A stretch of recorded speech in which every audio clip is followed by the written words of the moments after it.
Speaking up for the St. Louis City budget, how you can make your voice heard this morning and where other residents want that money going. And it's race day, but we're also looking at a lot of rain. I'm tracking it out for you, and we're going to play out the scenarios for this afternoon. This officer has a history of attacking people. Alarming accusations against a St. Louis City police officer. Why multiple people are trying to take him to court.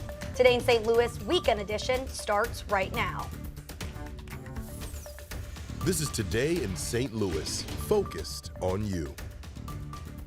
Are you up? Are you up? I hope so, because right now you're getting a live look at Worldwide Technologies Raceway for Enjoy Illinois 300. Ooh. Over in Madison, this is NASCAR's one of their largest races. So much fun. Thousands are pouring into the Metro East for this, and we'll have more on that in just a little bit. But first of all, good morning to you. It is Saturday, June 1st. I'm Travis Cummings. And I'm Mercedes McKay. Thanks so much for waking up with us on this Saturday. We got a lot going on today between the race, other festivities. Weather First meteorologist Tracy Hansen is here with us today. And Tracy, we're not loving the forecast for the race. I wish I could change it. Yeah. But that's not how meteorology works. It doesn't? No, if that was the case, trust me, we wouldn't have blown out the Indianapolis 500 with tornado tracking last Sunday. Yeah. So the good news is I don't think we're going to have severe weather today. I would pretty much bet on that. We're not going to have severe weather. As far as a rain delay is concerned, though, we'll see. We will have to see. Our Scott Cottle was in working on the forecast for that race. Yeah, you'll see him on social media with that. Now, what we have right now on our radar view, all of that heavier rainfall has very slowly, it took hours, but shifted off to our east of the metro area. Some of my counties are still in those showers and storms right now as that makes its exit. In terms of rainfall, we all picked up less than an inch here, so it wasn't a whole lot, and we did have some more moderate to heavy rainfall further down to the south in Rolla. Temperature-wise outside, well, we are looking at the upper 60s for us. Winds out of the south-southeast at just under 10 miles an hour. Still quite humid out there at 84%. Through the rest of our day today, we will land in the mid-70s. We're going to have a mix of showers and storms, which I'll time out for you coming up in the next few minutes. All right, Tracy, thank you for that first look. Well, in just a couple of hours, St. Louisans have another chance to weigh in on how the city is spending its budget before the beginning of a new fiscal year next month. Yeah, at 10 a.m., you can make your voice heard at the International Institute on Arsenal Street. This morning, our Brent Solomon catches up with some city residents to discuss the budget issues they're most concerned about. Things is changing. It's not getting better. This week, city resident Stephen Witherspoon addressed the budget committee as it works to finalize next year's budget. We had stores on each corner. We had Sears and Roebuck, different stores like that. I'm seeing things is deteriorating. Why are we not getting vacant houses torn down? And they've been there like 20 years. He's one of several people who gathered at the Urban League to sound off on what they feel the city should focus on. I don't see enough money in for parks and recreation. When we call for defunding the police, we mean it. Right now, getting rid of ShotSpotter, Real-Time Crime Center, SWAT, and vacant positions would be a good start. We don't need really more policing.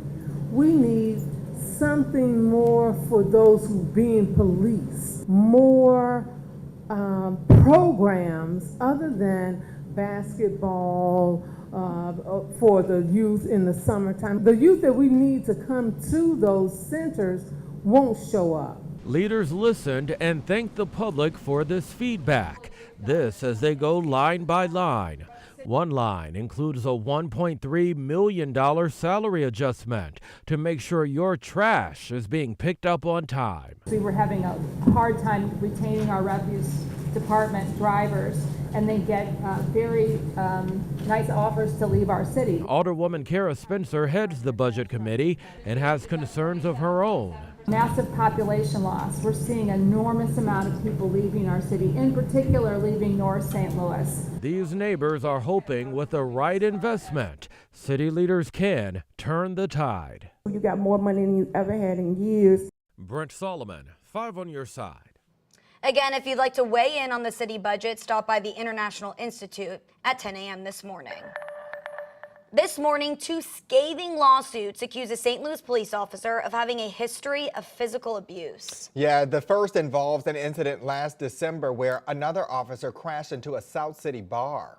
James Pence, the co-owner of Bar PM, is suing Officer Ramel Wallace, as well as the police department and the city of St. Louis. The suit claims Wallace took Pence into custody without probable cause before beating and arresting his husband as well.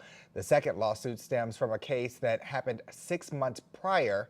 Richard Hopkins III says he was assaulted by the same officer while being detained at the St. Louis City Justice Center. His attorney said this is the 4th incident they've heard of involving the officer. I'm just shocked that it took this event to find out how many other events this officer's been involved in, and the city has done nothing to prevent it or take him off the streets.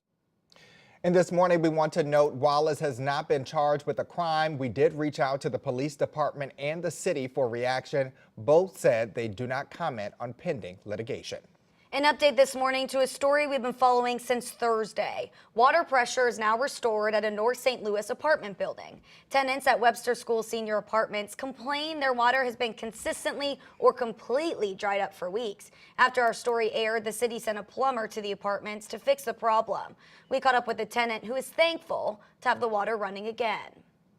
Yeah, I'm elated. Yeah. Who wouldn't be? Take a nice hot shower. Yeah.